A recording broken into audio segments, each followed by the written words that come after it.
participación de la mujer reviste los caracteres de esencialidad a la hora de cualificar y cuantificar la evolución no solo en la consagración de sus derechos, sino que en el plano de la operatividad de los mismos. A partir de la década de los 90 se avanza de manera vertiginosa en materia de derechos humanos, y un gran paso fue dado en la cuarta conferencia realizada en la ciudad de Beijing los días 4 y 15 de septiembre de 1995. Eugenia, mi compañera en esta actividad como moderadora, les va a dar cuenta un poco de lo que significó Beijing para luego dar paso a nuestras invitadas. Bueno, muchas gracias, Pilar. Gracias a todas las organizaciones que están haciendo posible este evento, y gracias a todas y todos ustedes que nos están escuchando. Bueno, la Declaración de la Plataforma de Acción de Beijing fue un programa, el programa más visionario, podemos decir, para el empoderamiento de las mujeres y de las niñas en todo el mundo. Sabemos que fue creada en la Cuarta Conferencia Mundial sobre la Mujer. Realmente, lo interesante fue que en cierta medida fue adoptada por 189 gobiernos que se comprometieron a tomar medidas que fueron audaces y fueron sobre todo también estratégicas en 12 esferas de especial preocupación. Estas esferas, son la pobreza, educación y capacitación, salud, violencia, conflictos armados, economía, poder y toma de decisiones, mecanismos institucionales, derechos humanos, medios de comunicación, medio ambiente y de las niñas. Y estos son algunos de los temas que queremos conversar con ustedes y que por eso propusimos este espacio para analizar, para pensar, ¿qué pasó, no, en estos 25 años? ¿Cómo estamos hoy en relación a algunos de estos temas? Y también, ¿cuáles son los desafíos frente a los que nos enfrentamos como comunidad, como región particularmente, y como mujeres también en nuestro rol?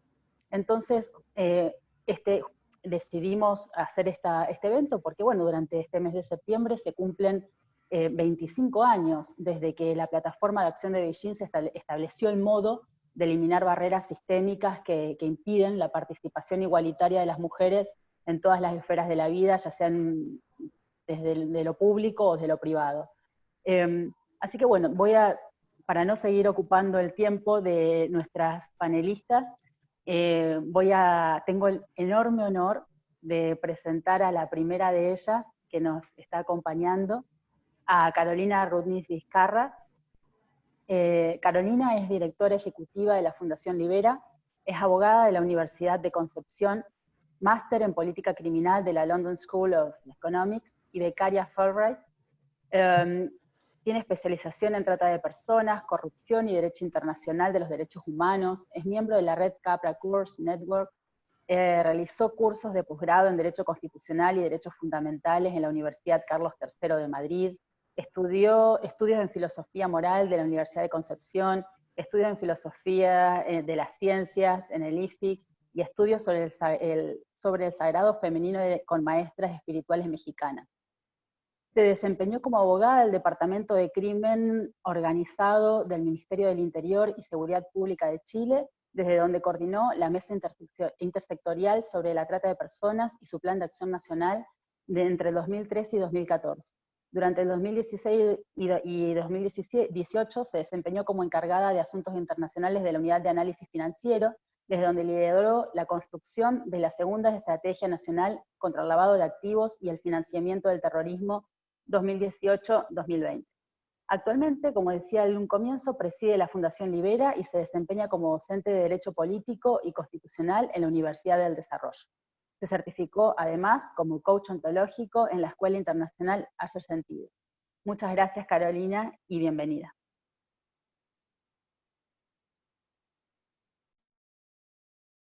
Muchísimas gracias, María Eugenia y Pilar, y al Instituto de Estudios Judiciales Mundo Sur, Riad, por haberme invitado a este seminario tan importante en el marco de lo que está ocurriendo a nivel mundial. Solo para contar una anécdota, yo había conversado con algunas mujeres de la necesidad de reunirnos a hablar de la plataforma de Beijing, así que cuando recibí esta invitación dije, wow, qué linda coincidencia, sincronía del universo, ¿no es cierto? Y bueno, básicamente lo que quiero comentarles el día de hoy, un poco para nutrir, ¿no es cierto?, la discusión y el debate contemporáneo, proviene de mi background, por supuesto, como trabajadora del mundo contra la trata y la esclavitud moderna, pero también lo que quiero venir a compartir con ustedes con respecto a la evaluación y los desafíos que tenemos frente a la plataforma de Beijing, va a venir con algunos temas que provienen de disciplinas distintas del derecho, distintas de la política pública contra la violencia de la mujer, que creo que son elementos que tenemos que incorporar a la conversación en la encrucijada en la cual nos encontramos a nivel mundial. Porque no deja de ser, ¿no es cierto?, no es menor que reunirnos el día de hoy para preguntarnos qué pasó con ese plan de acción hace ya casi 25 años, que pretendía instaurar la igualdad de género en el planeta. ¿Qué pasó? Que lo estamos hablando en un momento en que, dicho muy figurativamente, el mundo se está cayendo a pedazos, ¿no es cierto? Es decir, estamos hablando de ese plan de acción en un momento en el cual el mundo está aquejido por una pandemia que tiene origen en decisiones humanas. Esta es una pandemia, ¿no es cierto?, que tiene que ver con la devastación ambiental, que tiene que ver con el desafío, ¿no es cierto?, del cambio climático, también con el desafío, ¿no es cierto?, de economías que se basan en industrias extractivas. Entonces, estamos en un momento de una grave crisis, estamos en un momento también de enfrentarnos a democracias frágiles, que se han visto absolutamente seducidas por discursos fundamentalistas y populistas de todos los espectros políticos, que es lo interesante. El fundamentalismo ya no es, ¿no es cierto?, patrimonio de un solo espectro político. También estamos conversando en la plataforma de Beijing y de la igualdad de género en un mundo en que los sistemas políticos y sociales que hemos construido para albergarnos a todos son tremendamente débiles, y básicamente lo que se ha demostrado es que no hemos sido capaces de construir sociedades que permitan nutrir y generar, ¿no es cierto?, la posibilidad de que cada uno lleve a cabo su proyecto de vida. Entonces, qué interesante hablar de esta plataforma, qué interesante hablar de la igualdad de género en este momento, en un momento, ¿no es cierto?, de tomas de conciencia radicales. Y lo primero que quiero señalar, ¿no es cierto?, ya mis colegas anunciaron un poco el contexto de la plataforma de Beijing. La plataforma de Beijing es un plan de acción mundial del año 95 para lograr la igualdad de género. Y efectivamente han habido avances, ya el mero hecho de que estemos aquí, ¿no es cierto?, conversando, ya es una demostración de ese avance. Pero quiero compartir con ustedes algunas cifras que son del año 2016, con respecto a este avance, ¿no es cierto?, de este plan de acción mundial, y al 2016, ¿no es cierto?, y podíamos hacer algunas proyecciones del 2020, no ha cambiado demasiado algunas cifras, pero a nivel mundial las mujeres ganan solo 77 centavos por cada dólar que ganan los hombres haciendo el mismo trabajo. Hasta 7 de cada 10 mujeres en todo el mundo experimentan violencia física y o sexual en algún momento de su vida. Menos del 20% de los propietarios de tierras del mundo son mujeres. En todo el mundo casi 750 millones de mujeres y niñas vivas hoy se casaron antes de cumplir los 18 años. 2/3 de los países del mundo en desarrollo han alcanzado la paridad de género en la educación primaria. Hay un tercio completo del planeta que no tiene educación para sus niñas. Y solo el 22,8% de todos los parlamentos nacionales eran mujeres a junio del 2019 frente al 11,3% en 1995. Entonces, ¿qué nos dicen estas cifras? Estas cifras, en primer lugar, y la verdad es que la propia pandemia ha demostrado que los planes de acción para la igualdad de género son planes de acción que han ido absolutamente lentos. Sin lugar a dudas han nombrado, y nombrar tiene un valor fundamental, ¿no es cierto?, en el mundo de lo humano. Cuando yo nombro, yo veo cosas, soy capaz de interactuar con realidades que antes estaban invisibilizadas, y desde esa perspectiva, eso sin lugar a dudas es una victoria. Pero la verdad es que el saldo, a pesar, ¿no es cierto?, de que tenemos instaurado la temática, lo políticamente correcto, y está muy bien que así sea, es plantear de que tiene que existir, ¿no es cierto?, igualdad entre hombres y mujeres en el mundo, pero la verdad es que la sensación que yo tengo es que hemos nombrado, pero la verdad es que estamos tremendamente lentos en lograr un resultado, y aquí quiero ser enfática, en lograr un resultado que depende de la voluntad humana. ¿Ah? La igualdad de género no es una peste, la igualdad de género es un fenómeno que obedece a una decisión voluntaria y consciente de un ser humano. ¿Ah? Y adicionalmente, otro aspecto que también es un poco triste a la hora de enfrentarnos a la plataforma de Beijing, dicho por supuesto la gran victoria de nombrar, pero el mundo contemporáneo y específicamente las agencias, ¿no es cierto?, que están encargadas de dirigir esta política pública global, han sacado un segundo plan de acción, que es la campaña Generación Igualdad, un plan de acción de aquí a 5 años, que tiene, ¿no es cierto?, 6 coaliciones de acción y que recogen, en cierta forma, las 12 áreas que planteaba Eugenia, que tenía en vista, ¿no es cierto?, en la plataforma de Beijing, y en la actualidad esto ha quedado, ¿no es cierto?, en los bloques de violencia de género, justicia y derechos económicos, autonomía corporal y tecnología, medio ambiente y movimiento feminista. Es decir, la comunidad internacional se ha visto en la necesidad de generar otra campaña para efectos de volver a insistir en un tema que nos viene acompañando históricamente desde hace milenios. Entonces, ¿cuál es el punto que yo quiero incorporar a la conversación? Y el punto que yo quiero incorporar a la conversación es de qué estamos hablando cuando hablamos de igualdad de género. Y lo que quiero proponer es que la discusión respecto a la igualdad de género es una discusión mucho más profunda de lo que creo yo tradicionalmente se ha conversado. Y me permito decir que es mucho más profunda, y aquí voy a hacer eco justamente de lo que ha sido mi formación en sabidurías ancestrales, en misticismo ancestral, incluso en la dimensión como espiritual del ser humano, que es un poco disruptivo. Uno dice la palabra espiritualidad y salen todos corriendo, ¿no es cierto? Bueno, hay explicaciones y tienen que ver sin lugar a dudas con el género. ¿Qué estamos negando? ¿Qué dimensiones de la experiencia humana estamos negando cuando sacamos la dimensión de las mujeres? Y aquí me voy a permitir decir que la dimensión de las mujeres es la dimensión femenina, sin todavía hablar qué es lo femenino. ¿Qué hay fuera? Y el mundo actual nos da las respuestas.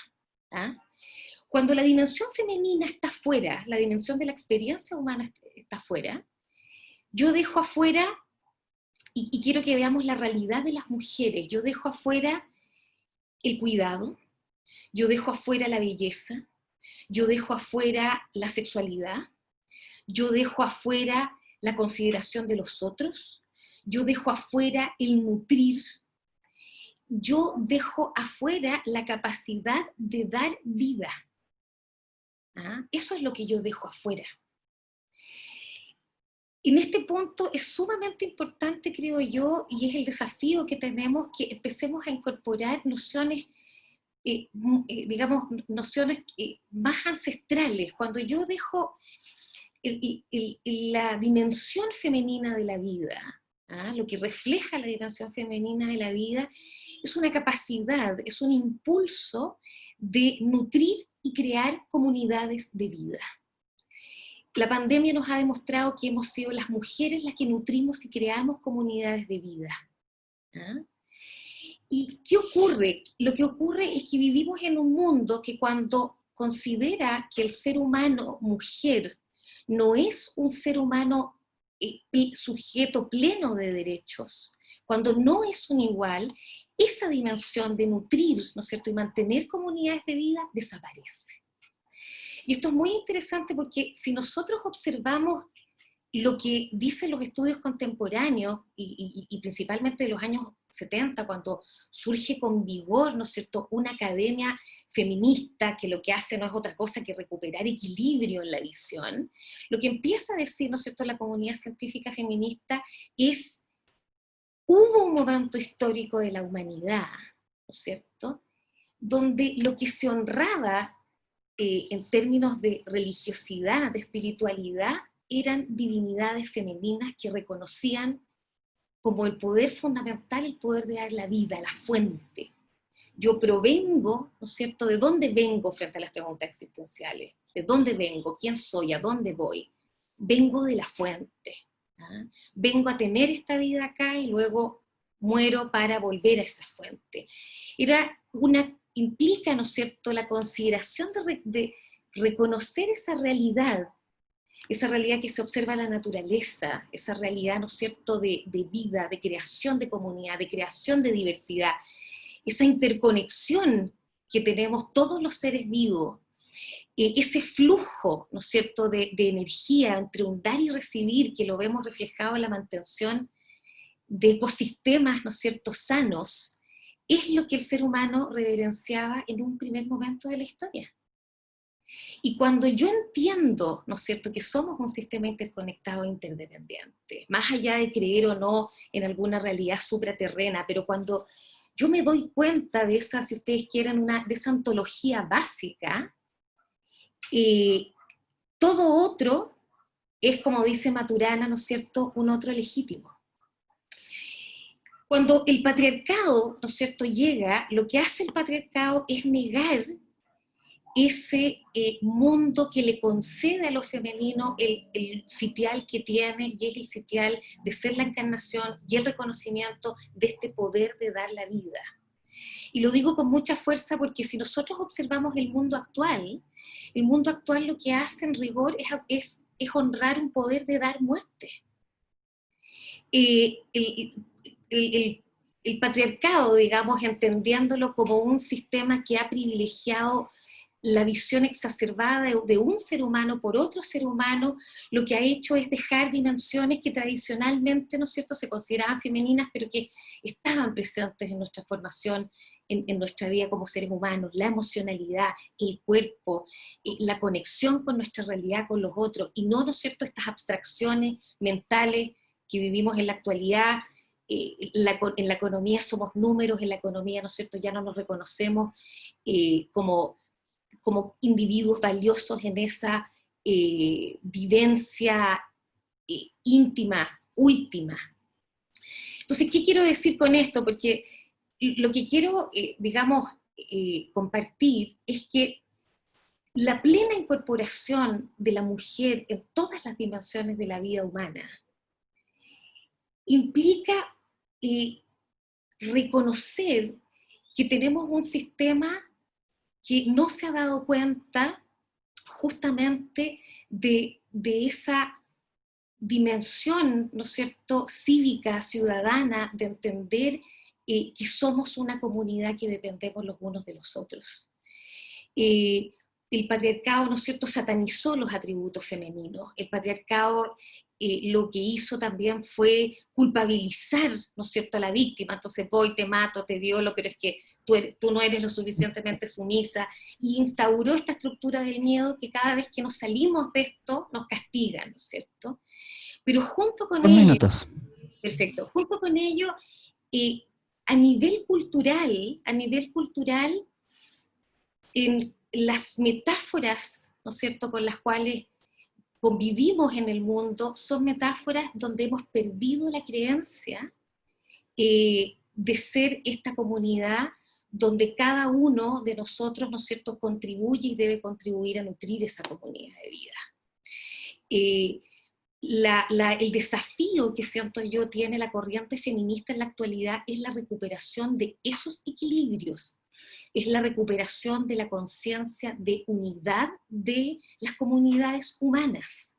El patriarcado, ¿no es cierto?, lo que ha hecho es influir en esta noción justamente de que somos seres separados y por lo tanto vamos huérfanos por la vida. Fíjense cómo esas metáforas se cruzan, cómo el haber perdido la noción, ¿no es cierto?, de este origen, de venir de una fuente, como al perder la sacralidad de la dimensión de lo femenino, nos hemos quedado huérfanos. En sociedades, ¿no es cierto?, de niños, metafóricamente hablando, violentados, adoloridos, tristes, sufrientes. El desafío, siento yo, en la actualidad tiene que ver con la recuperación de esos equilibrios, de esa conciencia de unidad. Si el movimiento feminista pierde el foco, ¿no es cierto?, de que aquí tenemos que recuperar la conciencia de unidad, estamos perdidos. ¿Ah? Recuperar, ¿no es cierto?, instaurar la igualdad de mujeres, detener la violencia contra ellas, detener, ¿no es cierto?, este impulso de muerte, de destrucción de lo que es la vida, requiere justamente, más que nunca, siento yo, el recuperar, no sé, esas nociones que resuenan en partes internas nuestras. Y esto es mi último concepto, digamos, que quiero aportar en la conversación. En el mundo de lo jurídico, la negación de la dimensión femenina, es decir, la negación de la conciencia de unidad, ha traído aparejado que la relación ontológica jurídica básica, con la cual hemos construido nuestros sistemas constitucionales, nuestros sistemas civiles, es la relación dueño o amo y cosa. Ese es el núcleo básico de la relación humana que el derecho ha desplegado. Pero la relación ontológica básica humana, si lo vemos en nuestra vida cotidiana, lo que determina el ser humano es la relación madre-criatura. Es la relación, ¿no es cierto?, de este dar y nutrir comunidades de vida, y la comunidad, ¿no es cierto?, de vida, agradecer, crecer, florecer, ¿no es cierto?, frente a esta nutrición. Espero no haber sido demasiado extravagante con los temas, a veces uno se va mucho a lo jurídico, pero no quería perder esta oportunidad, porque el 2020 es el año de la encrucijada. Es el año de tomar conciencia, y es el año, siento yo, de justamente darnos la oportunidad de tener un rumbo para la humanidad que sea distinto. Muchas gracias, Pilar, por el tiempo. Muchas gracias, Carolina, nos diste y nos abriste un tema tan relevante que a veces quienes somos del mundo jurídico pensamos que el derecho nos explica todo y que es un conocimiento casi estanco, que está ahí, que debemos aprenderlo y repetirlo de memoria, además, más la forma como se enseña, por lo menos en nuestro país, derecho. Y pensar en la profundidad, pensar y llegar a plantear y cuestionarnos la profundidad, dónde están las explicaciones más hondas de esa explicación de la construcción de la mujer, o de la limitación de la mujer a la participación ciudadana, la violencia que se ejerce contra las mujeres y tantas otras situaciones que viven y que las ejemplificaste también a través de esos datos que nos aportaste y que son claramente identificables en todos los reportes internacionales. O sea, nadie podría debatir esos datos. Y por lo tanto, esa mirada mucho más profunda, esa mirada también de revisión de lo que estamos viviendo hoy como humanidad, porque la pandemia del COVID ha significado un replanteamiento que nos afecta y nos ha afectado a todos de manera diversa, sí, dependiendo también de las situaciones de vulnerabilidad o no y en los países que habitemos, pero sigue afectándonos a todos y todas, y ese desafío de plantearnos este año como un año de construir, para plantearnos, para ir a lo más profundo, es muy interesante, así que muchas gracias por esta interesante. Yo creo que van a salir una serie de preguntas y quizás ahondar un poco más en esos temas que nos planteas. Ahora me toca el honor de presentar a nuestra segunda expositora, Julieta Suárez Cao. Ella es profesora asociada en el Instituto de Ciencias Políticas de la Pontificia Universidad Católica de Chile. Es licenciada en Ciencia Política por la Universidad de Buenos Aires, doctora y magíster en Ciencia Política por la Universidad de Northwestern. Se especializa en partidos políticos, representación de mujeres, sistemas electorales, federalismo y política subnacional.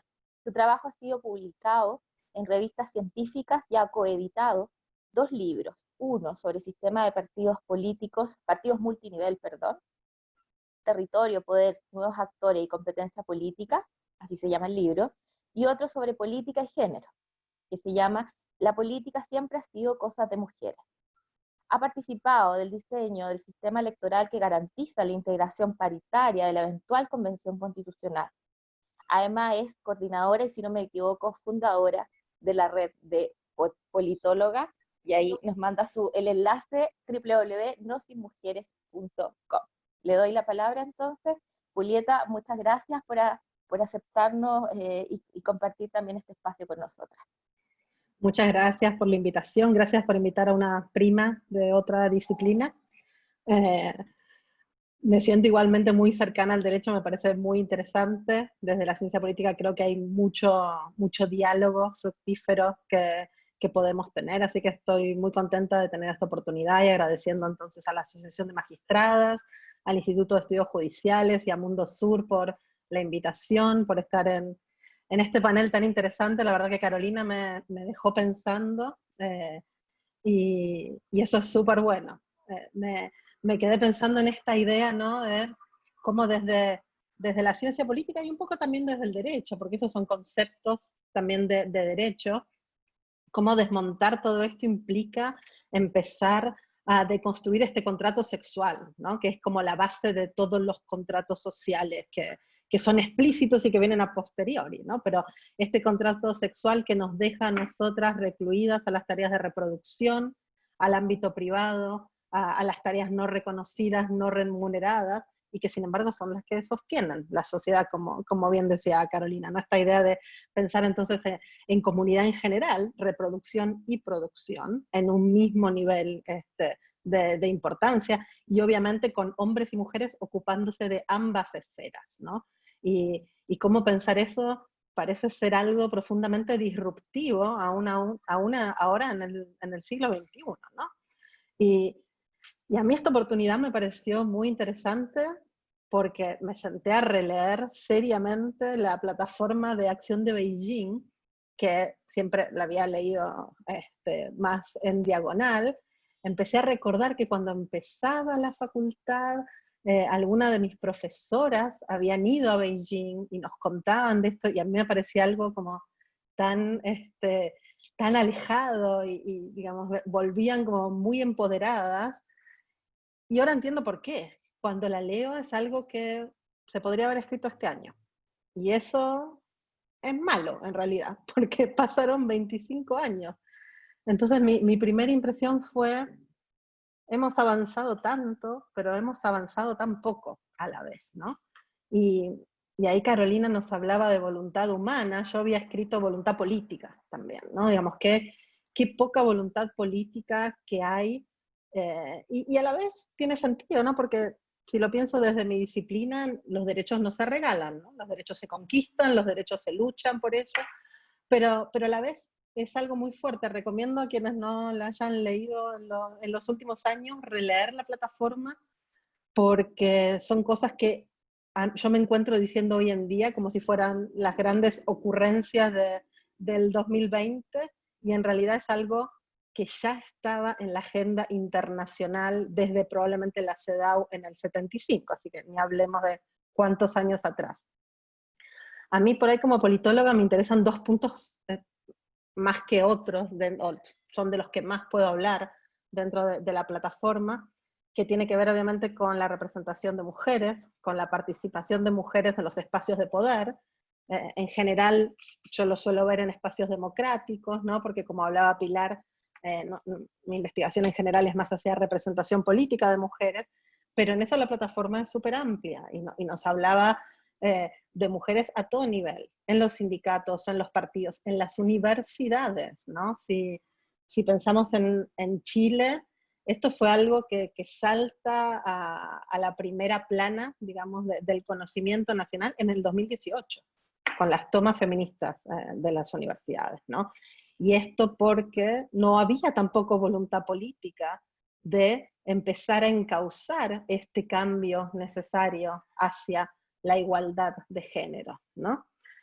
Miren, la plataforma ya nos decía, a pesar de que en la mayoría de los países existe un movimiento generalizado de democratización, la mujer suele estar insuficientemente representada en casi todos los niveles de gobierno, sobre todo a nivel de ministerios y otros órganos ejecutivos, y ha avanzado poco en el logro del poder político de los órganos legislativos. y decía que en 1995 había promedio mundial un 10% de mujeres en parlamentos. Bueno, 25 años más tarde estamos en un 25%, somos un cuarto, muy lejos del porcentaje real que somos en la sociedad. Chile está todavía un poco más abajo de este 25%, a pesar de haber ratificado esta ley de reforma del sistema electoral que incluye una cuota de género del 40%, pero bueno, está hecha la ley, hecha la trampa, ¿no? La forma en que esta ley funciona, que es que los partidos deben cumplirla a nivel nacional y no por distrito, hace que los partidos tengan este incentivo un poco perverso de poder cumplir perfectamente la ley, pero poniendo su 40% de mujeres quizás en distritos menos competitivos, ¿no? Entonces también la forma en que pensamos la legislación para que no sea meramente un saludo a la bandera y para que tengan los efectos que necesitamos que tengan, me parece que es muy importante para tener en cuenta cuáles son los objetivos que queremos conseguir con estos cambios. En 1995 creo que en la región, y en la región en el mundo, solo Argentina tenía cuotas de género, que era un 30%, tampoco era un tercio, un 33%, tampoco era tanto. Entonces, en ese momento ya se hablaba de medidas de acción afirmativa para tener mujeres y representación de mujeres en todos los espacios, no solamente en el legislativo, en los órganos ejecutivos, en los gobiernos municipales, en los organismos internacionales. En eso es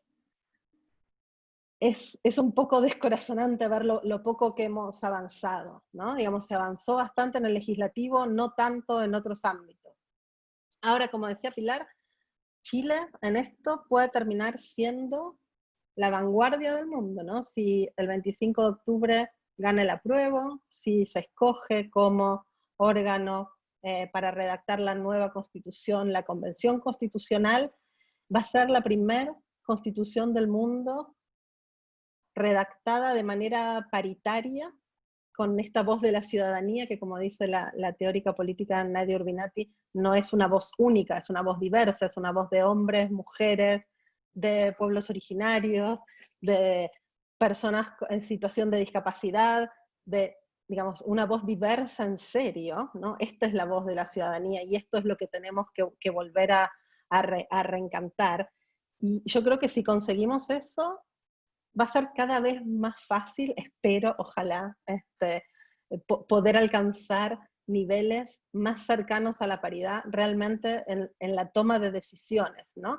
Y por ahí eso es interesante y que parece ser hasta no tan complicado como otros aspectos, y que terminan siendo de alguna manera estos pilares que nos hablaba un poco Carolina. Yo lo veía un poco también desde este lado de salir de lo privado o de compartir lo privado, más que de salir de lo privado, ¿no?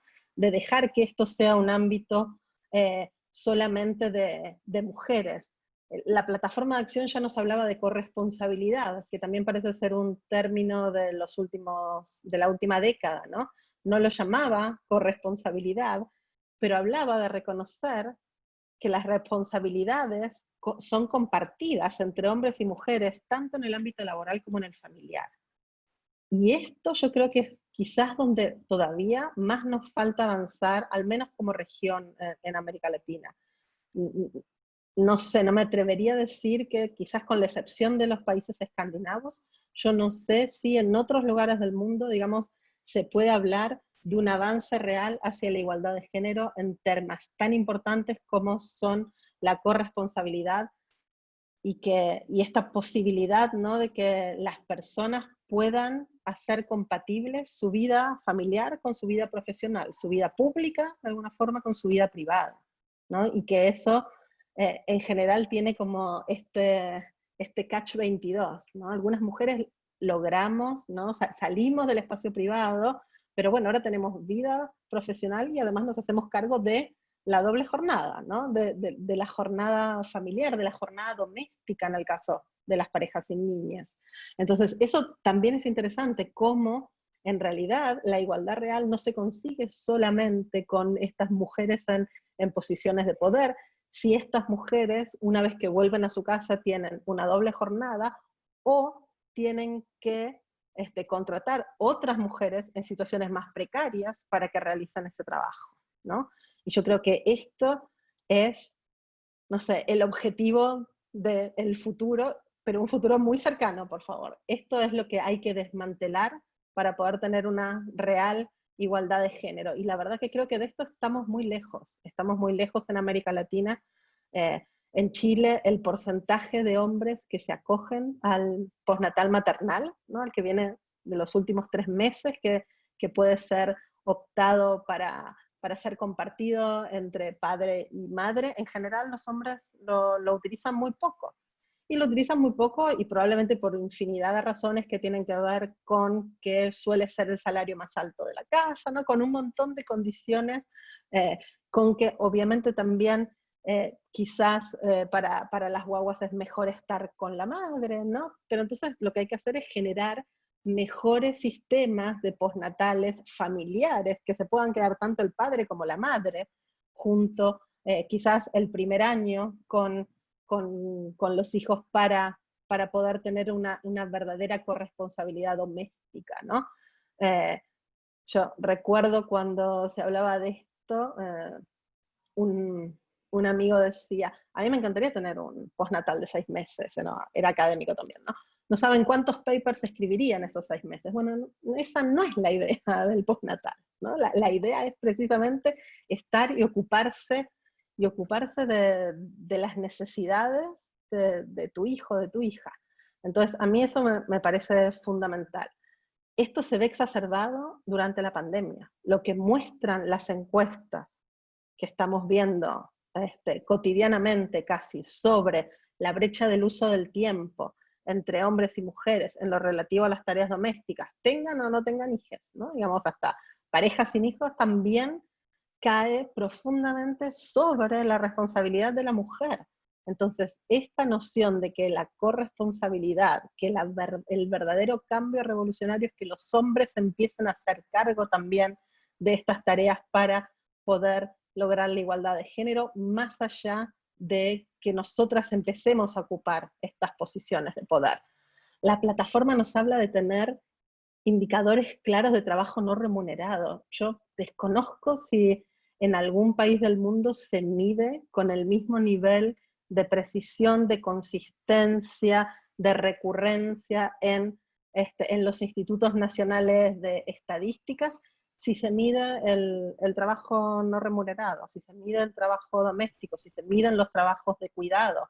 Más bien todo lo contrario, cuando uno lee informes hasta mismo de la ONU a veces, de países en África, muchas veces dicen, las mujeres representan solamente el 15% de la fuerza laboral. Realmente, 3 en África minutos. no son las mujeres las que llevan adelante un montón de trabajo relacionado con agricultura, con temas de subsistencia, con cuidado de niñas. Bueno, todo esto no está medido, si no está medido no existe para las políticas públicas, no existe para el poder del Estado. Y esto es complicado, y esto ya estaba escrito en 1995, con respecto a la transversalización de género también, ¿no? Digamos, todo lo que estamos hablando ahora de la importancia de que ojalá en la nueva Constitución podamos tener una transversalización de la perspectiva de género en diferentes ámbitos, no solo en temas de derechos, que son muy importantes, sino también en la parte, ¿no? En lo que Gargarella llama la sala de máquinas de la Constitución, ¿no? En la distribución real, en la distribución funcional del poder entre los poderes del Estado. ¿Cómo transversalizamos el género y cómo hacemos que esta perspectiva de género llegue a los distintos ámbitos de política pública? Beijing nos hablaba de tener un ministerio, eso la mayoría de nuestros países ya lo tiene, es bueno, es un gran avance, pero ha mostrado también algunas limitaciones, y es que muchas veces quedan encapsulados esos temas en ese ministerio, cuando en realidad lo que habría que hacer es que la perspectiva de género llegara a todas las divisiones funcionales de la política pública del Estado, ¿no? Que haya perspectiva de género en la salud, en la economía, en la educación, en el desarrollo social, ¿no? Y que esto no quede encapsulado en un solo ministerio. Lo que veo como un avance, pero no me parece no me parece suficiente, esta idea de integrar realmente la perspectiva de género en las legislaciones, en las políticas, en los programas, en los proyectos estatales. Yo creo que acá es donde estamos también al debe. Entonces, si tuviera que hacer brevemente como un diagnóstico de estos puntos con respecto a los que nos proponíamos 25 años atrás, yo creo que hemos avanzado un poco más y que hay buenas perspectivas a futuro de representación de mujeres. Creo que ya está, y yo lo he visto en el Congreso, ¿no? Las mismas personas que en enero estaban en contra de la paridad en la votación defendían las cuotas, pero hace 5 años odiaban las cuotas. Entonces veo un avance como en ese aspecto. Lo veo más difícil en el tema de transversalización, aunque también creo que hay un cierto consenso técnico, me parece que puede hacer que lo lleve a cabo. Donde lo veo más complicado es el tema de la corresponsabilidad, y yo creo que ahí es complejo, porque eso implica la pérdida de privilegios, en particular para los hombres, ¿no? Y es un privilegio no tener que acordarse el nombre del pediatra de tu hija. Eso es un privilegio no saber dónde están las cosas en la casa, ¿no? Entonces, ese cambio cultural más profundo que puede ser ayudado y que debe ser ayudado desde políticas del Estado, pero que implica también un poco volver a la comunidad, que decía Carolina, yo a lo veo más difícil y creo que por ahí tenemos que empezar a empujar más fuerte por él. Gracias. Bueno, Julieta, cuánto material. La verdad, súper interesante tu exposición y muchas gracias. Realmente sí, ¿no? O sea, mientras ibas hablando, sinceramente decía esto, ¿no? De que, bueno, estamos, no me gusta usar la palabra luchando porque, bueno, habla de estas beligerancias y demás, pero me cuesta siempre encontrar como un sinónimo, pero vamos como en pos, ¿viste? Vamos tratando de avanzar, vamos, creo que también, y ahí retomo un poco lo que decía Carolina, juntándonos inclusive entre mujeres, después de tanto tiempo de haber estado, ¿no? Separadas y demás, y enfrentadas sobre todo, más que separadas, y me parece súper válido esto, o sea, pero me hacía mucho sentido lo que hablas del tema de los privilegios y de la corresponsabilidad como uno de los principales desafíos que tenemos, o como un desafío bastante, no sé, nuclear, si se quiere, para poder llegar a todas las otras cuestiones que también estabas comentando. Viste, hace unos 3 o 4 días, acá el presidente de Francia, Macron, dice que, bueno, acá la licencia por paternidad es de 6 días, una cuestión así, bueno, 14 días, y ahora va a pasar a 28 días, ¿viste? Con 7 días obligatorios. Lo que se quería era que fueran 6 meses. Pero esto, o sea, qué sé yo, ¿viste? Hay todo, como sabes, o sea, hay todo esto, ¿no? De que, bueno, ¿cuánto de real hay en esto? ¿Cuánto cambia realmente las cosas si no se cambia todo lo que hay abajo? Y todo lo estructural, en definitiva. O sea, y también esto de que, de la necesidad, o sea, me parece súper interesante y súper bien, y viva por la sociedad francesa, ojalá que sigan avanzando en ese sentido, etcétera, pero bueno, cuánto que todavía también necesitamos si las mujeres queremos poder acceder en un pie de igualdad a puestos de poder, en donde podamos realmente incidir, no solamente, por ejemplo, en esto, no solamente en ministerios de género, sino que tengamos una representación real y de incidencia en todos los lugares, porque bueno, está bien, somos más de la mitad de la población mundial, entonces bueno, ok, a ver, representemos entonces también nuestros intereses, nuestras necesidades, y etcétera, y trabajemos en pos de construir a la par de... pero bueno, ¿cuánto realmente nos queda? Y bueno, ahí ya nos van llegando algunas preguntas que después te las vamos a hacer para que seguir pensando estos desafíos. Muchas gracias. Bueno, y ahora para ir terminando, vamos a presentar a nuestra tercera panelista. Tengo el enorme gusto de darle la bienvenida a Lila Andrea Monasterios. Ella es licenciada en Comunicación Audiovisual por la Universidad Católica Boliviana, maestranda en Derechos Humanos y Política Social en la Universidad de San Martín en Argentina. Actualmente es consultora en comunicación en el Centro de Investigación y Documentación de Bolivia. Es periodista y documentalista con enfoque en derechos humanos, feminismo y medio ambiente. Tiene publicada la crónica Ni la ira de Neptuno sobre la lucha de las personas con discapacidad y coprodujo el documental de Fight sobre la misma temática. Fue ganadora de varios premios internacionales y pertenece al colectivo Ecofeministas Salvajinas en Bolivia. Bienvenida, Lila.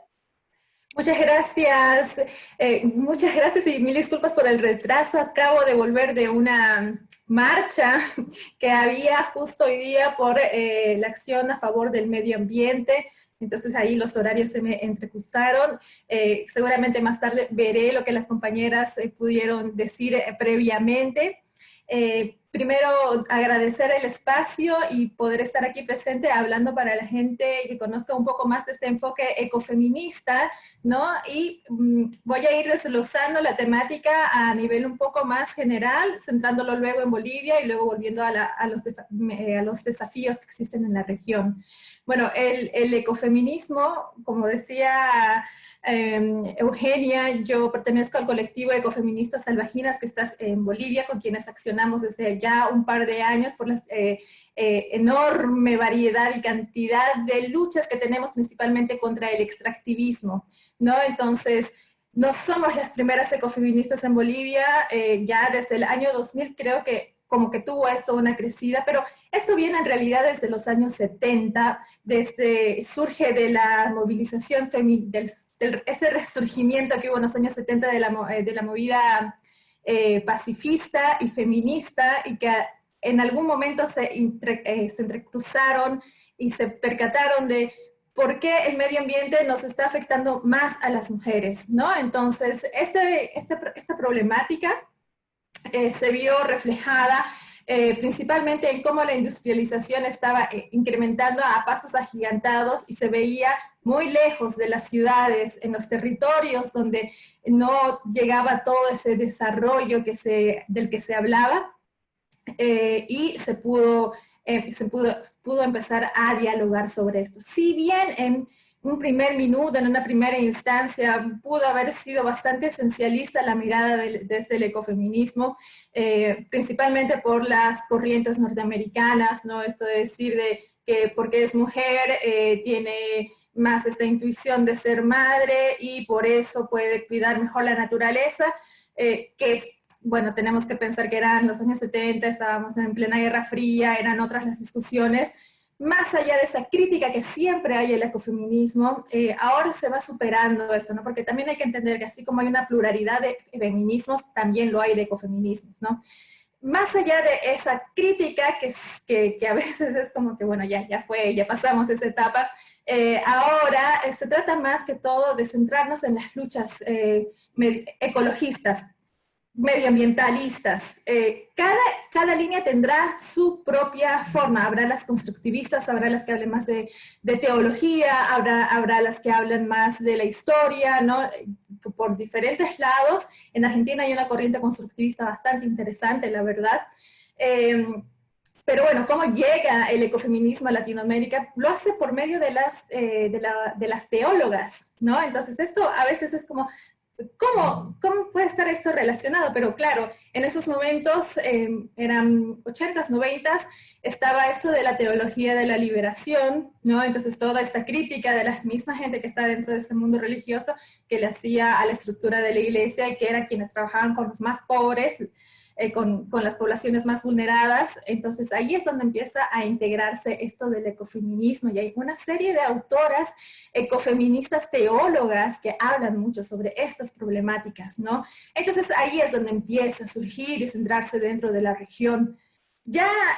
Y bueno, ahí es donde se empieza a hablar también en la recuperación de los saberes ancestrales, ¿no? Y esto en lugares donde está muy presente nuestras cosmovisiones ancestrales, probablemente en los Andes, ¿no? Bolivia, Perú, Ecuador, Colombia, México, bueno, Centroamérica en general, y capaz en algunas regiones de Chile, y al norte de Argentina, al sur de Chile y Argentina, con los mapuches, los tehuelches, pero bueno, es diferente, ¿no? Es diferente porque el genocidio ha sido muy grande y amplio en el cono sur de Latinoamérica y no lo ha sido tanto así en los otros países que mencionaba. Siempre ha habido este racismo, siempre ha habido esta discriminación, pero el genocidio como tal así no ha sido tan grande, ¿no? Entonces, en Bolivia, por ejemplo, preservamos mucho esto.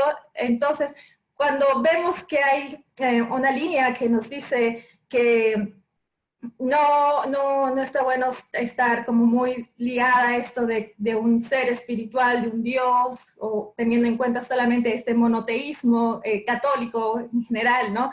O de esta imagen de Cristo. Nosotras no nos vamos tanto por ahí, ¿no? Nosotras en Bolivia tenemos 36 naciones indígenas, pueblos y naciones indígenas. Entonces, tenemos una cosmovisión increíblemente amplia, desde las cuales, por más mestizaje que haya habido, por más sincretismo que exista, siempre va a haber un recorrido de cómo entender a la gente en su naturaleza, por qué hace las cosas como las hace. Entonces simplemente no podemos separarnos de eso, ¿no? Y también entendiendo, ¿no? Voy a aclarar que cuando se habla de ecofeminismo, se está hablando de una tendencia, una línea, una postura asumida, que eso no significa que las otras líneas feministas o que vayan relacionadas con el medio ambiente o lo indígena, como están las feministas comunitarias o las anticoloniales, decoloniales, aunque a Silvia Rivera Cusicanqui prefiere las anticoloniales porque es un colectivo cheji, ¿no? Que todo se puede mezclar. No se trata de que mi postura es mejor que la tuya o la tuya no sirve, o nunca se va a tratar de eso, simplemente se va a tratar de una postura que se asume porque de algún modo nos convence o vemos que por ese camino podemos accionar de la manera que hacemos, ¿no? Cada postura tendrá su forma de hacerlo. En particular, el ecofeminismo, o por lo menos el ecofeminismo que tratamos de llevar es en nuestra colectiva, que hay varias colectivas ecofeministas en Bolivia también, como en el mundo, obviamente. Si bien nos basamos mucho en lo que Vandana Shiva puede traer a la discusión, la filósofa hindú, que habla mucho sobre esta pelea frente a este tipo de democracia y desarrollo que solamente piensa en la economía y no piensa en el ser humano, que plantea una democracia que no sea solamente para los humanos, que sea una democracia para los animales y para la naturaleza. Rescatamos eso, pero también mezclamos y creamos nuestra propia línea ecofeminista, ¿no? Para nosotras que trabajamos principalmente en el Departamento de La Paz, ¿no? Y en algunos sectores de Santa Cruz, contra... adhiriéndonos a las luchas contra el extractivismo, los extractivismos, principalmente en el Chepete y el Bala, con quienes tenemos una estrecha relación con Rudy Alipaz Kuki, una defensora muy reconocida que está ahí en primera línea, Uchupiamona, y también trabajamos con gente en la ciudad urbana y para resolver ciertas problemáticas urbanos, medioambientales, y también en Santa Cruz, bueno, con esto de los incendios, que este año están un poco más calmados, pero no se han terminado, y bueno, los incendios que ahorita el Amazonas se está quemando, Argentina se está quemando, Estados Unidos se está quemando, el mundo se está quemando, y pareciera que eso es una nota de color de el video más viral que ha habido en la semana, y no porque realmente se está quemando y el mundo está respirando carbón, y ya está la pandemia, y eso afecta directamente nuestra salud, y es como, ¿cómo me pides que me cuides si el mundo se está quemando? Bueno, es muy complejo, ¿no? Entonces, cuando nosotros activamos en estos territorios con estas diferentes problemáticas, vamos y preguntamos a la gente, nos conectamos, si bien personalmente, y varias del colectivo son citarinas de la ciudad. Nuestras ancestras son indígenas, yo tengo ancestras aymaras, provengo del lago Titicaca, mi infancia la pasé en el pueblo, ¿no? Y tal vez por ese colonialismo que hubo, mis padres se quisieron como despegar de eso porque era muy mal visto, ¿no? Entonces, creo que a mí me tocó, por alguna razón de la vida, retornar a eso y decir, esto no está mal, esto es lo que está bien en realidad, hay que rescatarlo, ¿no? Entonces, con esas convicciones, yo me interno en este tipo de acciones, ¿no? Principalmente es muy activista, hay un lado muy activista dentro del ecofeminismo, que es ir y pelear y luchar, ir a marchas como hace un momento, o estar ahí apoyando a la gente cuando por ejemplo, en el tema de los incendios, yo estuve en Santa Cruz tratando de averiguar qué pasaba con los pueblos no contactados en aislamiento voluntario que habían ahí, ayoreos, ¿no? Entonces, era toda una movilización de preguntar a autoridades, ver por dónde meterse. Y bueno, como activistas eso es lo que hacemos, ¿no? Pensar, ¿dónde están estas mujeres que están trabajando con esta temática? ¿Dónde están estas mujeres que han sido afectadas? No hay agua, el agua que está habiendo se les están dando al ganado en vez que a ellas o a su pequeño ganadito de vaquitas, ovejitas, ¿no? Que son como 3, 4 de lo que subsisten. Se está quemando las plantas que utilizan ellas para hacer sus artesanías y poder subsistir. ¿Qué está pasando aquí? ¿Qué está pasando con las sobrecargas que hay sobre ellas? Porque si el agua está contaminada por el mercurio que están derramando en los ríos de manera indiscriminada y de manera ilegal, obviamente, y ya no tienen agua para consumir, ya no tienen agua para regar, ya no tienen agua para higienizarse, ¿de dónde van a tener que ir si son las mujeres las que se encargan de las tareas del cuidado? ¿No? Entonces, de ese activismo, y estar en la calle, ver todo eso, surgen también las reflexiones, ¿no? Y creo que ese es el trabajo más pesado. En realidad uno pensaría que el trabajo más pesado es ir a territorio y ponerse las botas y empezar a buscar qué está pasando, pero en realidad el trabajo más pesado es ponerse a reflexionar, ¿no? El otro día escuchaba a Toribia Lero, una indígena muy interesante, que decía, todo el tiempo pensamos en obras por aquí, obras por allá, pero nunca pensamos qué significan esas obras, ¿no? Esas obras significa que se va a destruir tu territorio, que no importa que tu TCO, que es como el territorio que ha sido delimitado por los indígenas, que ha sido toda una lucha, ¿no? Que se ha podido obtener, no importa que tengas el título de tu TCO, porque por la obra, ¿no? Porque es la economía, porque es el futuro del país, es el desarrollo, es el progreso, tienes que ceder tu territorio, ¿no? Ahorita, por ejemplo, en Lago Popó está Margarita Aquino en la primera fila de la defensa, que desaparece cada cierto tiempo, es un salar ya, todo está lleno, todo está contaminado, el agua huele feo, los animales se mueren al tomar esa agua. ¿Por qué? Porque les han dicho que va a haber desarrollo, que va a haber progreso, que esto es en Oruro, que Oruro es el brazo minero, entonces es el centro económico para surgir, y etcétera, etcétera. Pero bueno, ¿quiénes surgen? Porque las que están en el territorio no estarían surgiendo, más bien se están empobreciendo y más bien están siendo excluidas, ¿no? Se están vulnerando sus derechos, ¿no? Tienes derecho al acceso del agua, tienes derecho a una vivienda digna, tienes derecho a un buen vivir, y esto se vio muchísimo, lamentablemente, y aunque es un poco difícil de comentarlo, ¿no? En el gobierno anterior de Evo Morales, no es que este gobierno que de facto que tenemos ahora sea mucho mejor, pero en el anterior gobierno se llenaban la boca de Pachamama, de ayuda al medio ambiente. 3 minutos. Gracias. Y durante mucho tiempo nos vinieron diciendo el medio ambiente, la Pachamama, pero en realidad fue todo lo contrario, ¿no? Entonces, todas las políticas públicas que existieron, que se hicieron para los planes de desarrollo y economía fueron contra el medio ambiente, fueron contra la Pachamama, ¿no? Y fue muy difícil levantar banderas o conseguir apoyo internacional para hablar sobre estos temas porque estaba la figurita bastante querida y clara de que no, es que hay que apoyar y hay que apoyar, pero en casa estaba todo mal. Y creo que eso fue uno de los más grandes desafíos que hay, como hay los desafíos en toda la región, ¿no? El extractivismo nos está matando, el modelo de producción nos está matando, el modelo de desarrollo norteamericano, capitalista que tenemos nos está matando. tal vez todavía no está en la ciudad, tal vez no lo podemos ver al lado, pero ya empezamos a sentir en las ciudades que el agua cada vez sabe feo o peor, empezamos a ver que cada vez hay más cortes de electricidad, empezamos a sentir el humo que llega de las serranías o de lugares lejanos, ¿no? Entonces, y eso es lo que está pasando en la realidad, en los territorios, ¿no?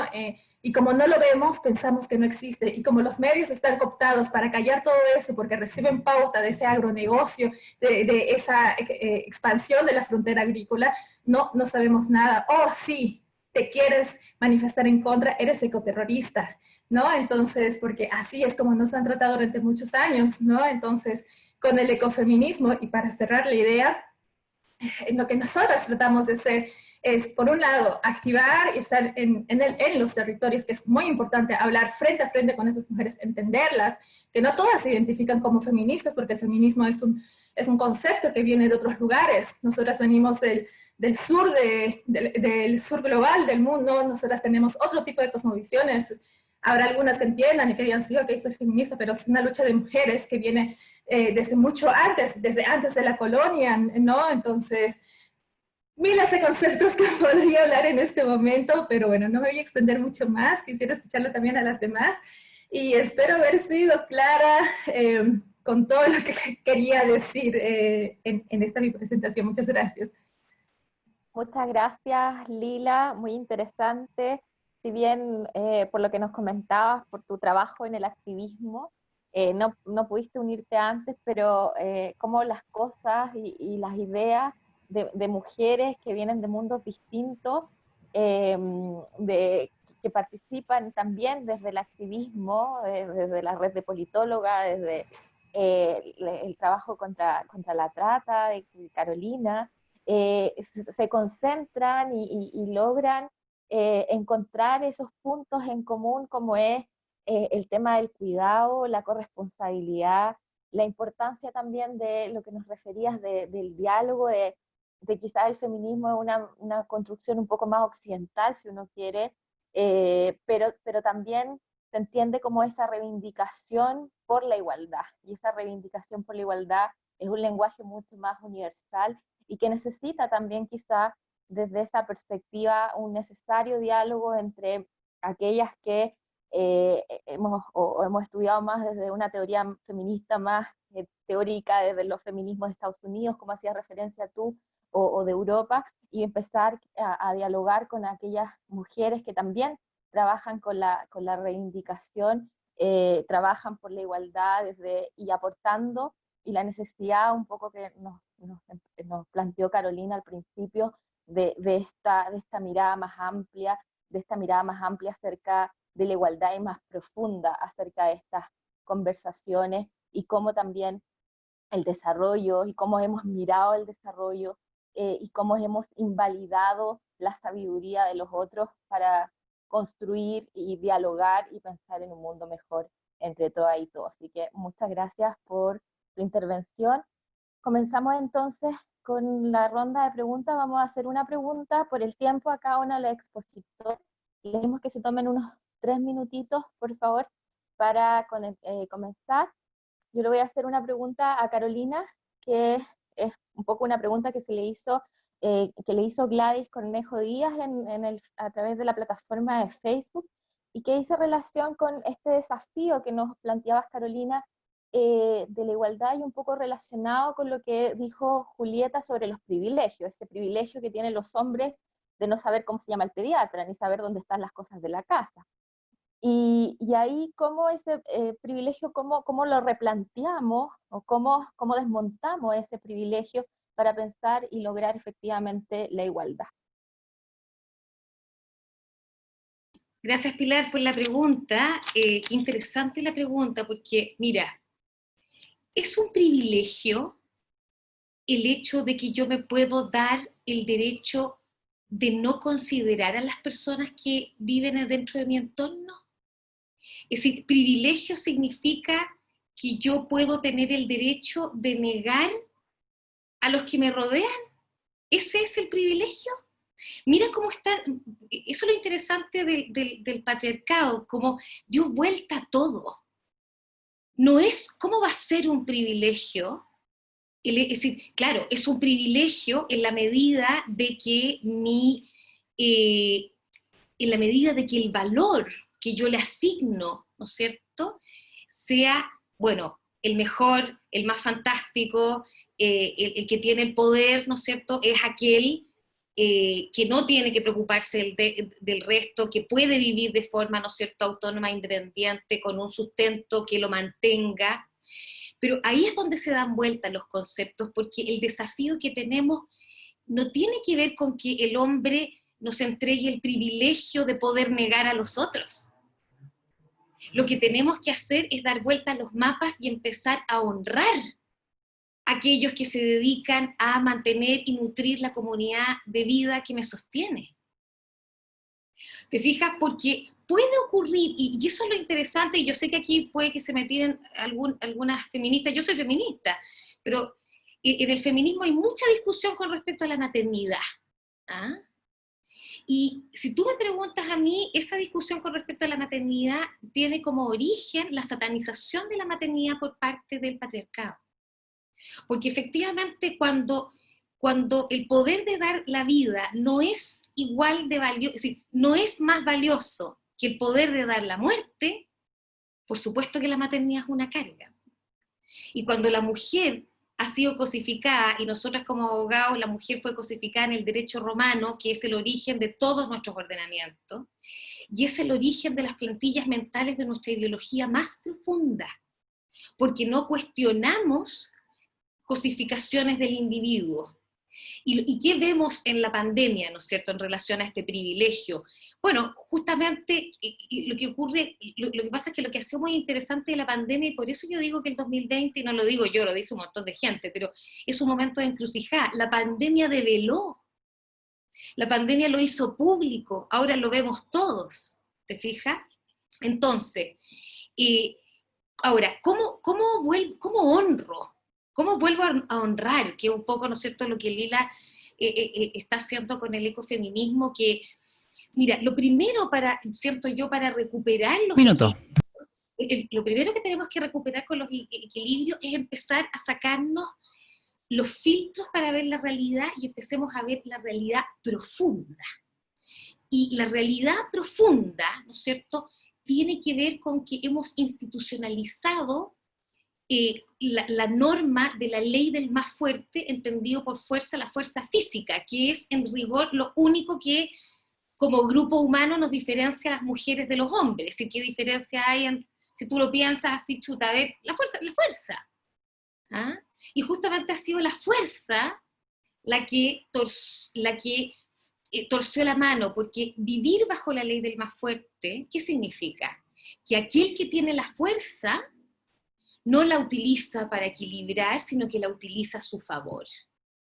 Entonces, el desafío, siento yo, que más que una pelea por privilegios, es una pelea por recuperar el sentido de la vida y lo que son los valores de comunidades saludables de vida. Porque lo que no nos damos cuenta es que lo contrario es un suicidio. ¿Y por qué es un suicidio? Porque cuando tú te das cuenta que la igualdad de género tiene que ver con equilibrios entre la comunidad y el individuo, porque el principio de, si tú quieres, masculino es muy importante que esté, porque la individualidad es muy importante protegerla, y eso se recoge en los derechos humanos. Pero si nosotros nos olvidamos de esa otra dimensión que está en nuestra vida, que es esa dimensión de que no soy un ser aislado, sino que vivo en un entorno que me da mi existencia, entonces desde ahí yo tengo que empezar a reconstruir los conceptos. Y creo, Pilar, y creo de verdad que esta reconstrucción de conceptos, este enfrentarnos a las realidades ontológicas, es lo que en definitiva va a permitir la victoria de cualquier tipo de reforma constitucional en Chile o en otra parte, porque no podemos olvidarnos, y siendo por supuesto partidaria del apruebo, pero no podemos olvidarnos que la norma, sí, la norma es validez, es decir, que sea dictada por la autoridad competente, bajo el procedimiento competente. Pero la norma, junto con eso, la norma es el comportamiento efectivo de las personas. Y a nosotros se nos olvida esa parte del derecho. Nosotros tenemos que asumir que la construcción de cualquier norma que recoja nuevos valores implica necesariamente revoluciones personales individuales. Estamos en tiempo. ¿Ah? Conversiones individuales, y es ahí, siento yo, el nicho en el cual el feminismo y la recuperación de los equilibrios tienen que entrar. Bueno, muchas gracias, Carola. La verdad que sí, bueno, coincido también con tu postura, y bueno, y cuánto desafío realmente, cuánto, no sé si uno se queda, realmente sí, es eso, uno se queda con muchas más preguntas de las que teníamos antes de empezar esta conversación. Bueno, tengo una pregunta más para cada una bueno, para Julieta y para Lila, pero bueno, por el tema voy a pasar la pregunta primero a Lila, para linkear un poco con esto que vos decís. Acá lo que nos preguntan es, en base a por ahí a lo que decías, Lila, a lo último, ¿no? De este desarrollo sostenible, que por ahí tan yanqui, si se quiere. O sea, nos dicen, ¿el desarrollo sostenible es posible o por ser desarrollo es en sí mismo insostenible? Y lo que entiendo es que, claro, desde América Latina, ¿cuál es la mirada, o desde nuestra región, cuál es la mirada que se puede tener a este desarrollo que en cierta manera se nos impone, y que en definitiva es creado, ¿no? O sea, por ejemplo, en este complejo de los ODS, de los Objetivos de Desarrollo Sostenible y demás, al que estamos tratando de alcanzar, ¿no? En estos, tenemos 10 años más como sociedad, como para tratar de alcanzarlos, y que en definitiva no están las voces de los pueblos originarios, no están las voces de las comunidades afrodescendientes, que no están las voces de una gran parte de América Latina.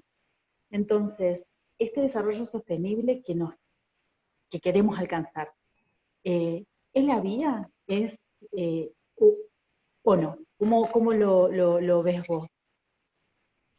Bueno, voy a tratar de ser breve para tratar de abarcar semejante pregunta. Primero creo que hay que apuntar que cuando hablamos de igualdad, no es necesariamente igualdad, es muy tecnocrático esto, pero en realidad es que no somos iguales, ¿no? O sea, somos iguales ante la ley, pero en realidad no somos iguales, ¿no? Nuestras variables interseccionales hacen una diferencia muy grande, entonces no podemos ser tratadas o no nos tratan de la misma forma, o no podemos ser tratadas de la misma forma. En todo caso, necesitamos equidad, ¿no? Que sea una justicia para todas, ¿no? Por otro lado, el modelo de desarrollo impuesto, ¿por qué se habla de desarrollo? Según tengo entendido, porque desde los 40 el presidente de Estados Unidos dijo, bueno, todos los que no están como yo son subdesarrollados, entonces es como, ok, tal vez mi desarrollo era diferente. Entonces, creo que ahí lo importante, o desde lo que en resumidas cuentas podría apuntar, es que si bien tampoco podemos ir a imponer nuestras formas a las otras formas en las que puede funcionar en menor o mayor cantidad. Creo que ahí hay un dicho zapatista muy lindo, que sea un mundo donde quepan todos los mundos, ¿no? Entonces, creo que esto puede ir muy bien también con el summa causa o el buen vivir, ¿no? Entonces, esto de que no se trata de que seamos una sociedad consumista y que el buen vivir sea que tengo posibilidad de comprarme los zapatos últimos modelo o el celular último modelo e ir acumulando. Creo que hay que despegarse un poco de esas ideas consumistas, capitalistas, que nos vienen a decir de que tienes que tener esto para ser alguien en la vida, sino que tenemos que devolvernos un poquito a la tierra. Porque en Bolivia, que seguramente en todos los países habrá la misma temática, ¿no? Queremos ser el centro de desarrollo energético, el centro de desarrollo, lo más, tenemos que ser el más. ¿Por qué? ¿Por qué no podemos ser lo mejor para nuestro país, para nuestra gente, para nuestra nación? Bueno, igual, temas fronteras, bueno, es otro tema, pero para hacerlo resumido, un minuto. podemos ir hablando de que el desarrollo primero sostenible, mejor que sustentable, porque es como una terminología igual que muchas empresas agarran y dicen para hacerse ver como, sí, somos medioambientalistas, mira, te estoy reciclando esta basurita que produzco, y cuando en realidad está destruyendo todo mucho más, ¿no? Entonces, este desarrollo sostenible tal vez es hasta utópico en este momento, pero es un punto de partida en el que tenemos que empezar a repensar, primero, en el sistema de producción que tenemos, y segundo, en qué es lo que realmente necesitamos como seres humanos, y aquí tenemos que ceder bastante, ¿no? Para que podamos seguir viviendo en este planeta, porque no hay planeta B, ¿no? Se acaba el planeta, ¿y dónde vamos a hacer todas esas magníficas políticas que estamos pensando todos los días? No, entonces luego vamos a tener que estar sobreviviendo en vez de pensar cómo hacer políticas, ¿no? Entonces, creo que no es una utopía, puede sonar utopía, pero no lo es un primer paso que tenemos que pensar, y de aquí en adelante, con todo esto que está pasando en el mundo, con esta pandemia claramente, debería ser una oportunidad para empezar a tomar esto con muchísima más seriedad. Bueno, muchísimas gracias. Sí, es cierto, es una pregunta como que, no sé, para una charla entera. Pero bueno, muchas gracias por hacer el esfuerzo enorme de concretarlo así con temas tan importantes y trascendentes. Bueno, y la última pregunta entonces, que es para Julieta. Bueno, acá lo que nos preguntan, Julieta, es ¿cuál consideras que es hoy por hoy, después a 25 años de Beijing, el rol de las juventudes como agentes de cambio y de incidencia política, sobre todo el rol de las mujeres jóvenes? Bueno, yo creo que, digamos, hablando, por ejemplo, directamente pensando en Chile, yo creo que el estallido social del año pasado no se entiende sin las tomas feministas del 2018, que enseñaron otra forma de organización de movimientos sociales diferentes a los movimientos estudiantiles, a los movimientos ambientalistas que habían tenido lugar en las protestas del sur, que eran movimientos más tradicionales, más jerárquicos. Yo creo que las estudiantes universitarias mostraron otras formas de realizar protestas mucho más horizontales, mucho más cercanas a ciertos feminismos, a liderazgos alternativos, ¿no? O esta idea de liderazgos rotativos, que me parece que eso es una reivindicación y es un cambio, es una innovación que viene directamente desde las nuevas generaciones. Entonces, si pienso en el impacto político de estas nuevas generaciones, que al menos en Chile habían optado por salirse del sistema institucional, ¿no? Eran las principales personas que se abstenían en las elecciones tradicionales, que no participaban de manera convencionalmente, eran las personas jóvenes. Entonces, la repolitización en un buen sentido de estas nuevas generaciones, que ojalá podamos volver a reencantar con el sistema político, con la representación, con formas de pensar las instituciones para canalizar nuevos intereses, como dice Lila, de desarrollo sostenible, por ejemplo. Esas son reivindicaciones que vienen mucho más de la mano de nuevas generaciones, hay diferencias etarias ahí, y bueno, y eso es lo que me genera ser al menos metafísicamente optimista con respecto al futuro. Bueno, sí, la verdad que sí. Aparte, si nos ponemos a pensar realmente, con el porcentaje de jóvenes en América Latina es inmenso y de votantes básicamente, entonces realmente es, eh, también por ahí me pongo a pensar esto, ¿no? O sea, cuánto les falta también a los partidos políticos en definitiva para, para generar propuestas, pero no para los jóvenes, sino con los jóvenes, ¿no? O sea, en definitiva esto. Y lo mismo que hablábamos también hace un rato, desde el lugar de las mujeres. Bueno, no solamente que estén, a mí por ahí me pasa esto, digamos, de no solamente que estén representados, bueno, que esté, no sé, una mujer a cargo del Ministerio de Género y Diversidades, etcétera, sino que haya representación joven, no solamente en una parte del gobierno, sino que se les dé voz y que se les escuche y que se construya con jóvenes. ¿No? Entonces, bueno, me parece que sí, realmente han tenido, las jóvenes particularmente, en nuestra región una incidencia fuerte y sí que llena de orgullo también un poco, esa fuerza y esa puesta en agenda en definitiva de temas que son tan importantes, que bueno, y que inciden tanto en los derechos de todas, en definitiva. Bueno, así que la verdad es que nos quedamos con todas estos pensamientos, estas ideas. Creo que se han tocado temas que son sumamente interesantes. Cada una de ustedes tiene un background en particular, tiene cada una de su especialidad, de su carrera, y creemos que pudieron aportarle a esta conversación una riqueza increíble, y les agradecemos muchísimo por todas estas ideas, estas explicaciones, por dejarnos pensando, y bueno, y creemos que sí, que la verdad que se entiende que sí, que hemos avanzado mucho. Creo que también hay que reconocer el camino que ha transcurrido. Es verdad que cuando, lo que vos decías, Julieta, es muy cierto, de que cuando agarramos la plataforma y demás, hay cosas que no puede ser que hayan pasado 25 años, seguimos en muchas cosas igual, y sí, y es también verdad. Pero sí, y también retomo esto que decías, que está bueno, y que decían las tres en realidad, que está bueno esto de que nos estamos uniendo, de que estamos fuertes, de que lo estuvimos y que lo estamos, y que lo vamos a seguir estando, sobre todo si nos mantenemos juntas y aprendemos, ¿no?, en esta interseccionalidad a avanzar y a construir y a co-construir. Entonces, bueno, me parece que, bueno, que por ahí es el camino y que lo sabemos, y que tenemos también, por suerte, un gran potencial de mujeres jóvenes con mucha fuerza, con ideales muy presentes, con mucha convicción, y que van por todo, en definitiva. Así que es alentador, es esperanzador. Así que bueno, les agradecemos muchísimo, les agradecemos a todas las personas que nos estuvieron escuchando.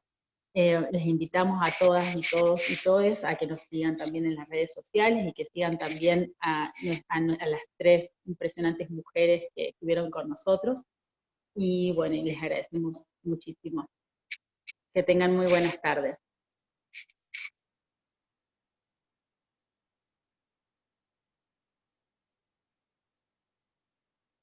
Ya están fuera, pueden hablar nomás si quieren. Ah, ya, gracias. Gracias.